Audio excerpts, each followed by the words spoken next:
Olá, meus irmãos, bom dia a todos. Nós, mais uma vez, estamos aqui juntos e unidos para aprendermos a palavra de Deus e queremos agradecer ao Pai Eterno pela presença de cada irmão, né?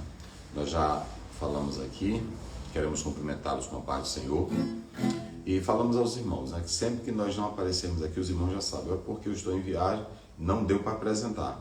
Às vezes eu estou no voo, aí não tem como fazer, né?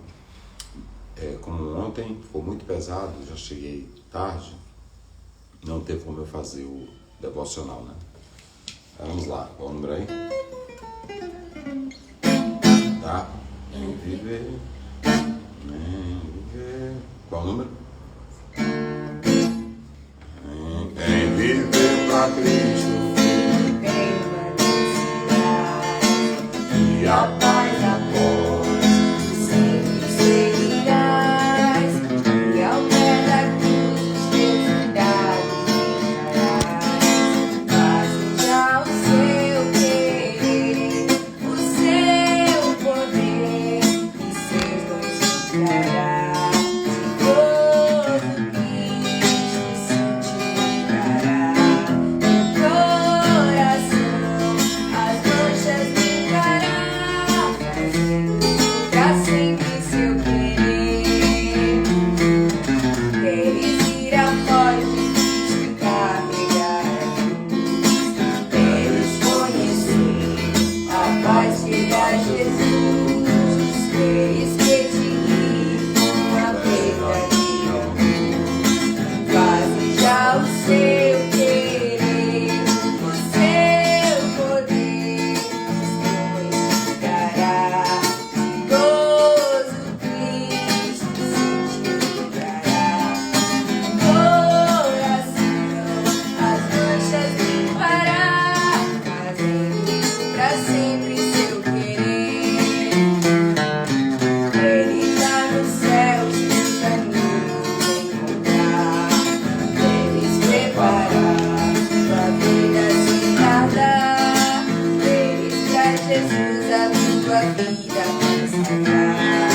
Faze já o seu querer, o seu poder, seus dons te dará. Todo Cristo santificará. O coração as manchas limpará, fazendo pra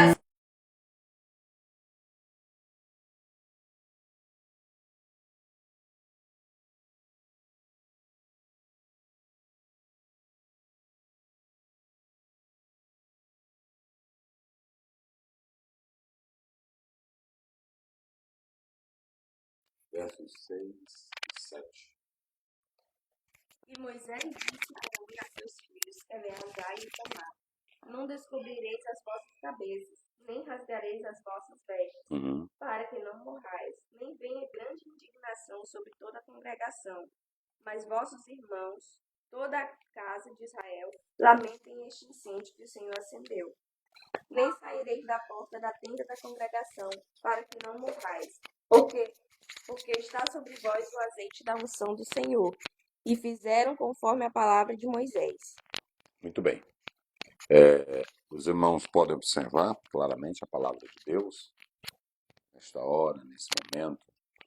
E eu vou falar sobre essa temática aqui, sem lamento. Olha aqui, ó, sem lamento, né? Como vocês estão vendo aqui no quadro, coloque aí. Sem lamento. Irmãos, trabalhar para Deus, às vezes alguém pode pensar, e como nós estamos lendo a Bíblia capítulo por capítulo, versículo por versículo, não é aquela leitura esporádica, não é aquela leitura aleatória, mas metódica e fazendo análise, você vai percebendo o quanto as coisas de Deus, elas são sérias, elas são realmente comprometedoras. Veja que quando Deus matou Nadab e Abiú, pela insolência, pelo descaso, pela deliberalidade deles, de fazerem aquilo que eles queriam, de não cumprir com a norma divina, Deus os matou. E quando Deus os matou, veio a ordem do próprio Pai Olha a ordem que Moisés dá. Como é que ele diz? Nem saireis, desde o 6, né? É. Não descobrireis as vossas cabeças, nem rasgareis as vossas vestes, para que não morrais. Preste bem atenção. A ordem de Moisés está aqui. Qual era a ordem de Moisés? Eu coloquei aqui 3. Eles não deveriam desgrenhar, rasgar as vestes. Esse verbo desgrenhar, parar do hebraico, quer dizer ignorar, deixar só. Se vocês atentarem para esse verbo aí, que o próprio texto hebraico ele está destacando aqui para nós, ele trata sobre isso.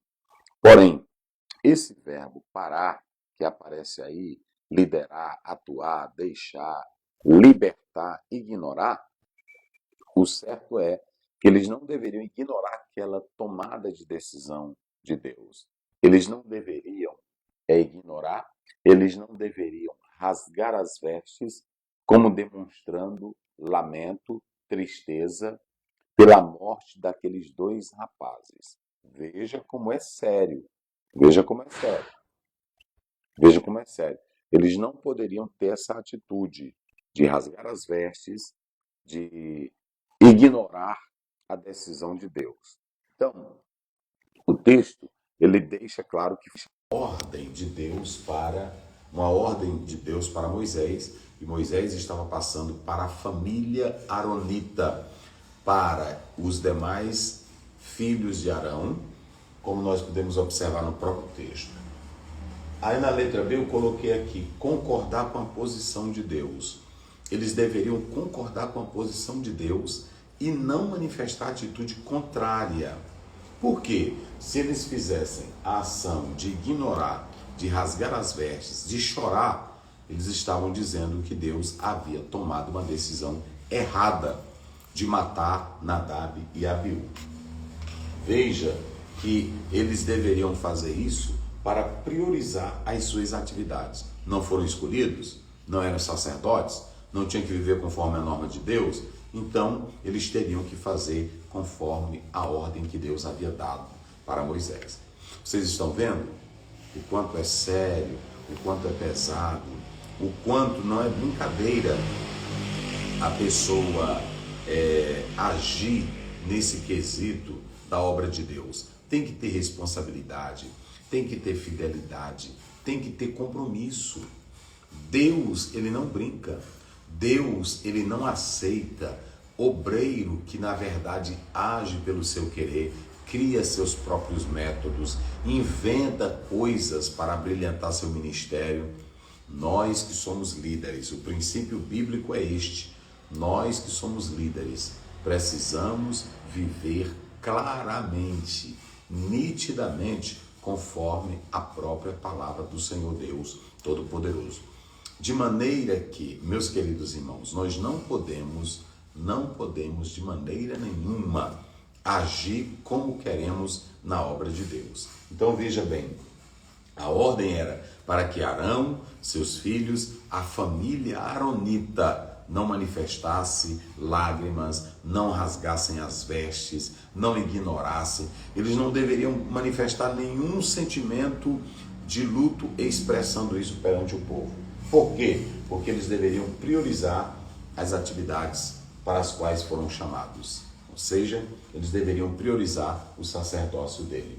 Mas tem outra coisa, controle emocional. Vamos ler o versículo para encontrar psicologicamente o peso do controle emocional nessa passagem. Vamos lá. Do 6 ao 7. Pronto. E Moisés disse a Arão e seus filhos, Eleazar e Itamar: Não descobrireis as vossas cabeças, nem rasgareis as vossas vestes, para que não morrais, nem venha grande indignação sobre toda a congregação. Mas vossos irmãos, toda a casa de Israel, lamentem este incêndio que o Senhor acendeu. Nem saireis da porta da tenda da congregação, para que não morrais, porque está sobre vós o azeite da unção do Senhor. E fizeram conforme a palavra de Moisés. Está vendo? Está sobre vós o azeite da unção do Senhor. Veja que o povo e aqueles que eram membros aronitas, outras famílias, outros membros desta família, poderiam manifestar sentimento, poderiam manifestar a dor. O povo o povo. Mas como esses homens eram os representantes de Deus, eles não poderiam. Caso eles fossem chorar, lamentar, descobrir a cabeça, ignorar, rasgar as vestes, o próprio texto está dizendo que Deus iria trazer morte também para eles. Eles iriam atrair morte para as vidas deles. Então, o que eles deveriam manifestar agora? Controle emocional. Olha aí, vamos lá. Controle emocional. O líder, ele tem que ter controle emocional nas mais difíceis circunstâncias. O líder, ele tem que ter controle emocional nas tomadas de decisões que Deus faz. Se o líder não tiver tomada de decisão, ou melhor, se ele não tiver controle emocional, ele vai perder o equilíbrio, ele vai desqualificar o ministério dele, ele não vai ter uma postura adequada. Líder sem postura emocional não convém. Aí aquelas pessoas que, às vezes o pastor está dirigindo o culto, aí um pregador chega, bota um para correr, o líder tem que ter o equilíbrio, ele tem que ter o controle emocional. E ter controle emocional não quer dizer que a pessoa não esteja cheia de Deus.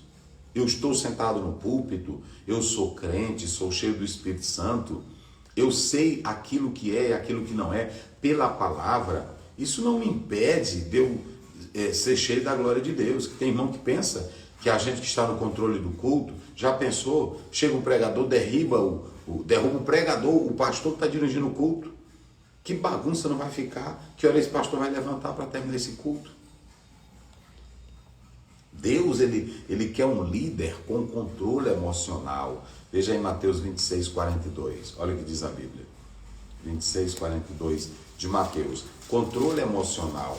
O líder, aqui, diante dessa situação, eles não poderiam sair gritando: ah, Deus matou. Arão não poderia, nem o Itamar. Ah, Deus matou o meu filho. Ou Deus matou meu irmão. Para que ele fez isso? Falta de controle. E além de falta de controle, eles estariam dizendo que Deus não sabia tomar decisões. Que Deus matou dois irmãos, que Deus matou 2 filhos de Arão. Por que fez uma injustiça dessa? Eram bons meninos. É assim que o povo julga. Por que Deus deixou o povo? Porque o povo não tinha função sacerdotal. O povo não era exemplo para eles mesmos. Quem era exemplo para o povo era o Arão com os seus filhos, que eram sacerdotes. Então eles teriam que manter controle emocional. Tá vendo? Controle. Olha o que diz a Bíblia, vai. 42, né? Isso. E indo segunda vez, orou dizendo: meu pai, se este cálice não pode passar de mim, sem eu o beber, faça-se a tua vontade. Olha, veja que Jesus sentiu a emoção. Irmãos, ninguém é louco para dizer que o ser humano não sente emoção. Inclusive, os especialistas dizem que tudo é quase 90% emoção, 10% é racional. Os estudiosos falam isso, é claro que são pesquisas deles. Só que eu quero dizer uma coisa para vocês aqui, não pode ser só emocional, tem que ter controle. Jesus, sabendo do peso da cruz, da agonia do Calvário, ele sentiu tudo isso, antecipadamente. Jesus sentiu. Ele sente essa carga, ele sente esse peso, ele sente essa dor. Mas olha o que Jesus faz. Se possível, não é isso? Se possível, passa de mim esse cálice. Mas não como eu quero, como tu queres. Sentir a dor, chorar, se emocionar, isso é natural. Agora, perder o controle, não. Perder o controle, não. Um homem de Deus, uma mulher de Deus, especialmente o líder, isso aqui é para todos nós. Ora, se a Bíblia diz que eu tenho o fruto do Espírito, e uma das qualidades desse fruto, sabe qual é? É o controle. Uma das qualidades. Veja que Paulo enumera lá em Gálatas 5:22. Amor, paz, longanimidade, benignidade, mansidão, temperança. Temperança. Como é que a irmã diz que é uma mulher cheia do Espírito Santo e não tem controle? Não tem controle com a vida, não tem controle com a fala, fala pelos cotovelos, não tem controle com a língua. Que Espírito Santo é esse na sua vida? Como é que o obreiro diz que tem o Espírito Santo e não tem controle? Tem irmã que diz, ô irmão, me perdoe, porque naquela hora eu perdi o controle. Aí depois que perdeu o controle, falou mal de todo mundo, esculhambou todo mundo, botou em rede social, botou em WhatsApp, falou. Aí agora vem com o negócio, perdeu o controle. Que crença é essa sua? Qual é o fruto? Cadê o fruto do Espírito? Porque é temperança. Domínio próprio. E aí? Quer dizer que você tem Espírito Santo? É isso aqui que eu falo. Tem Espírito Santo para pular, tem Espírito Santo para gritar, não tem Espírito Santo para ter o domínio próprio. Como é que fica? Senhor me acalma, Senhor me controla, Senhor me ajuda. A Bíblia diz, olha que a Bíblia... Vamos lá para Efésios. Esse é o 4:30, rapidinho. Efésios. Então veja bem, aqui esses dois, olha aqui, ó, o pai, Arão e Tamar, Eleazar, nenhum deles poderiam perder o controle. Poderiam perder o controle. De maneira nenhuma. De maneira nenhuma. E aqui o texto bíblico, ele vai dizer aqui para nós, veja bem. Cadê? Deixa eu ver aqui. Só um minuto aí, meu. Aqui, Deixa eu ver. Tá bem aqui. É o verso 26. Esse texto é maravilhoso. Você pode ler até o 30, mas vamos lá, olha o que diz a Bíblia. Vamos. Irai-vos e não pequeis. Ó, a ira é uma emoção. A ira é uma emoção. Nós temos as emoções básicas, nós temos as emoções secundárias, que na verdade fala do temperamento, que é coisa da alma. Veja que a ira é uma emoção. Mas ele está dizendo, irai-vos, mas não fazer o quê? Pequeis. Ou seja, irai-vos, mas não perca o controle. Vai. Não se ponha o sol sobre a vossa ira. Não vai dormir zangado, sem controle. Não, pode ir. Não deis lugar ao diabo. Quando você está na ira, e aí você ira e começa a se escandalizar e a brigar, aí já está dando lugar para o diabo. Viu? Vai. Não saia da vossa boca nenhuma palavra torpe. Perdeu o controle. Aí tá um monte de palavra velha podre. Palavra podre que a gente diz assim, meu Deus, eu não acredito que é o pastor. Eu não acredito que é a irmã do circo de oração. Só palavra podre. Perdeu o controle. Vai. Mas só que for boa para promover a edificação. Aí. Para que dê graça aos que a ouvem. Tá vendo? Pronto. Então veja bem, não percam o controle. Eles não poderiam perder o controle emocional. Isso aqui é muito sério, ok? Então, Deus deu a ordem para Moisés, diga para Arão e os seus filhos e os que estão no tabernáculo, aronitas, não saírem da tenda. O povo pode chorar e outros membros da família, mas eles não podem perder o controle. Olha aqui, ó, não saiam do santuário. Por quê? Eram escolhidos. Quem é escolhido, meu irmão, tem um preço maior. Às vezes tem pastor que diz assim, até escreve livro. O sofrimento do pastor, o sofrimento da mulher do pastor, o sofrimento do filho do pastor, com romantismo e melancolia. Vamos parar com isso. Soldado que é chamado para a guerra, ele sabe que pode viver como pode morrer. Sabe por que tem muito pastor sofrendo, esposa de pastor sofrendo? Porque entrou para o ministério pensando que tem que ter uma grande honra para eles. Que ninguém vai tocar no seu nome, que ele não vai sofrer, que ninguém vai falar do filho dele. Daí, um monte de prefeito, é prefeito aí, mas todo mundo falando de prefeito, filho de prefeito. Vê se ele quer deixar o cargo dele de prefeito. Governador, é um monte de gente metendo taca em governador, nele, na mulher. Vê se eles querem deixar o cargo de governador. Aí a pessoa assume uma função, aí fica com melancolia, com romantismo. Meu Deus, meu Deus. É o preço do ministério, é o preço da função. É o preço da função. Você não assumir essa função? Pronto, a pessoa que quer ser um soldado, faz um concurso para soldado. Vocês pensam que ele faz um concurso, eu vou viver a vida toda. Não, eles sabem que podem viver, podem morrer. Semelhantemente um juiz, semelhantemente um promotor, vai ter que julgar, vai ter que condenar, o promotor vai acusar, o juiz vai dar a sentença, vai julgar. E aí? Aí tem hora que eles vão julgar casos que pessoas vão querer matá-los. E eles vão deixar de ser juiz, vai deixar de ser promotor? E o pastor? Então, não pode deixar o santuário, Deus disse através de Moisés. Isso é o preço, meu querido. Esse é o preço. Então aqui, ó, sem lamento. Isso aqui é pesado. Deus matou Nadab e Abiú que não prestavam. Aí vem a ordem de Deus para Arão. Diga para Arão, diga para os filhos dele, Itamar, Eleazar, diga para os aronitas que estão dentro do tabernáculo, eles não podem chorar a morte desses homens. Controle emocional, postura, porque eles tinham que ficar do lado de Deus e não do lado de gente errada. Deus abençoe, em nome de Jesus. Pai querido, Pai santo, te agradecemos pela tua palavra, te agradecemos, ó Deus, por esta manhã. E aqui está a palavra do céu para nós. Pai, nós temos que ter controle, temos que obedecer a tua voz. E só o teu Espírito Santo pode fazer isso por nós. Entra em nossa vida, nos dá controle emocional, nos dá controle, ó Pai, para fazer a tua vontade. Não deixa perdermos o equilíbrio, a temperança, mas que vivamos na direção do teu Espírito.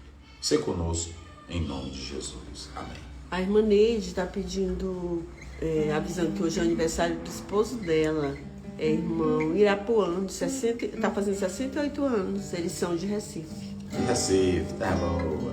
68 anos, não é isso? Irmão Irapuã. Irmão Irapuã, né? Deus abençoe. É uma coisa maravilhosa. Eu quero deixar para ele a palavra de Deus. Em número 6, 23, 24. O Senhor te abençoe e te guarde. O Senhor tenha misericórdia de ti. O Senhor faça o seu rosto resplandecer sobre ti e te dê a paz. Parabéns pra você nesta data querida. Muitas felicidades, muitos anos de vida. Que o Senhor